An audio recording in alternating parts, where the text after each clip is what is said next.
தம்பி என்ன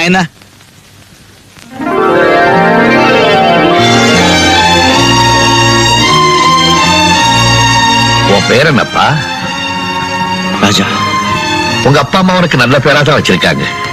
உன்னுடைய நல்ல குணத்துக்கு உண்மையிலேயே நீ ராஜா தான். போயிட்டோம். சொந்த கிளிதான் தேடும் இந்த பறவை, கண்டும் அதை சொல்லாது அந்த பறவை. கண்ணில் ஒரு நீரோட்டம், கண்ணை இமை காணாமல் கால கொடுமை. வானத்தை மூடவும் போர்வை இல்லை, பாசத்தை மூடவும் மூடியில்லை. வார்த்தைக்கு வாயில்லை, பூமைக்கு நான் பிள்ளை, சாமிக்கும் நீதி இல்லை. ஒரு கூட்டு கிளியாக